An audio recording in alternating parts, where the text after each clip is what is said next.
تو حضرت مولانا الیاس صاحب رحمۃ اللہ علیہ کی اس تحریک کو جب آپ نے شروع کیا تو فرماتے ہیں کہ سب سے پہلے جب آپ اس مسجد میں آئے تو وہاں پر ایک مکتب چلتا تھا، آپ نے اس مکتب کو مضبوط کیا اور اس مکتب کو مدرسے میں تبدیل کیا اور مدرسے میں تبدیل کرنے کے بعد پھر وہیں سے اپنے کام کو شروع کیا۔ اسی لیے ہمیں اس بات کو سمجھنا چاہیے کہ دین کا ہر شعبہ یہ دین کی ضرورت ہے۔ اسی لیے ہمارے والد صاحب ہمیشہ کہتے رہتے ہیں کہ جھگڑا ہوتا ہے ہی اور بھی کا۔ ہم میں سے ہر ایک مدرسے والا، تبلیغ والا، خانقاہ والا، دین کا جو بھی کام کرنے والا ہے، وہ ہر ایک اگر یہ سمجھے کہ یہ بھی دین کا کام ہے تو کوئی جھگڑا نہیں، مگر یہ سمجھے کہ یہ ہی دین کا کام ہے تو جھگڑا ہے،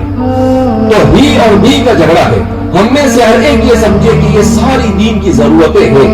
اس کے بغیر کام نہیں چلے گا۔ حضرت قاری طیب صاحب رحمۃ اللہ علیہ سے کسی نے پوچھا کہ حضرت یہ دعوت و تبلیغ کیا چیز ہے؟ تو حضرت نے فرمایا کہ دعوت و تبلیغ نام ہے دین کی تمام محنتوں کو جمع کرنے کا،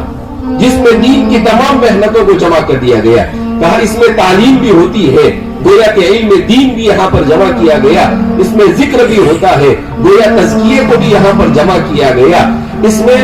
لوگوں کو بٹھا کر ایک دوسرے کو نصیحت کرتے ہیں، امر بالمعروف اور نہی عن المنکر کرتے ہیں، تو دعوت بھی جمع ہو گئی اور اچھے لوگوں کی صحبت میں لوگ رہتے ہیں۔ اس طرح سے دین کے تمام شعبوں کو جمع کرنے کا نام دعوت و تبلیغ ہے۔ اسی لیے کہتے ہیں حضرت خانوی رحمۃ اللہ علیہ فرمایا کرتے تھے کہ دین کس کا نام ہے؟ اپنے عقیدے کو درست کرنے کا،